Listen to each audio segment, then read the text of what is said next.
It's the weekend here at Muscle in the Morning. I'm Dave Palumbo and today is Friday, October 6, 2017.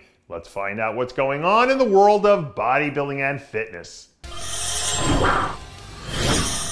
After the events that shocked the nation earlier this week in Las Vegas, the best thing we can all do as a country is stand up, fight, and honor the memories of those who were so tragically taken from us, which is exactly what Las Vegas native Julie Mayer is planning to do. Less than 24 hours out now from stepping on stage to compete at this weekend's Border State Championships, the longtime veteran is coming in as focused as ever, despite the cowardly acts of terror that rocked her city earlier this week. By all accounts, the two-time Olympian is on track to bring in the best overall look of her entire career. And I personally can't think of a better way to show the world that Las Vegas is still standing strong and proud than to bring home the victory and dedicate the win to a city that's in desperate need of strength and light right about now.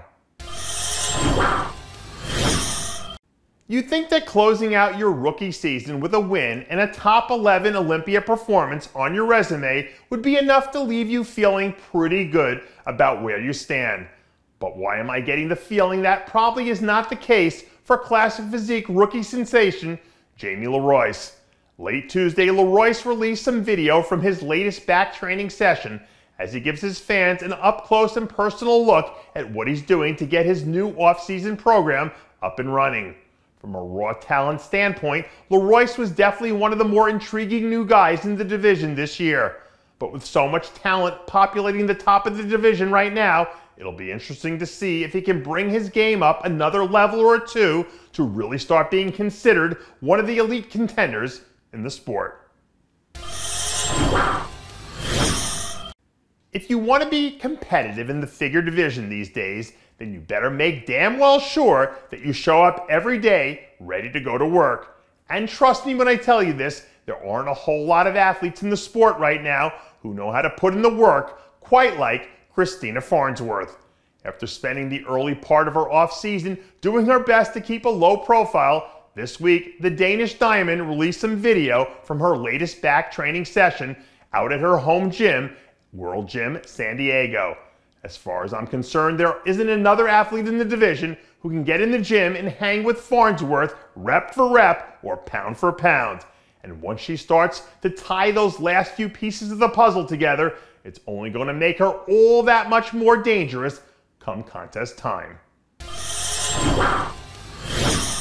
Bodybuilding 101 says that if you want to build a big back in the off-season, then you've got to row to grow. So I guess it's a good thing that Steve Kuclo must have paid attention in class that day. Earlier in the week, the King Snake was spotted hammering out a good old-fashioned Texas-style back attack as he cruises along through the latest phase of his off-season program. To his credit, Kuclo seems to be making the most out of his extended time away from the stage. And I'm sure the legions of Kuclo fans out there are in agreement with me when I say that I'm anxious to see what the revamped Kuclo 3.0 model looks like when it finally makes its grand entrance. Traditionally, the middleweight division at the NPC Nationals has been one of the most competitive divisions from top to bottom in the entire show. And when I look at the field heading into this year's contest, I can't help but like what I see from early front runner Vlad Petric.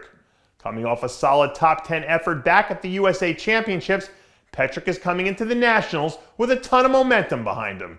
This week, sources inside the Petric camp released some new progress photos where we see the perennial contender sporting a legitimate 15 pounds of quality new stage weight to go along with arguably the best conditioning we've seen from him yet.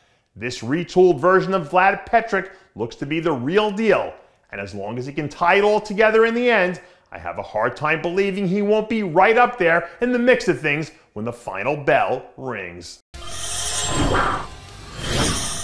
And that does it for yet another edition of Muscle in the Morning. I'm Dave Palumbo, reminding you to always be true to your passions, and make sure to follow us on Facebook, Twitter, and Instagram.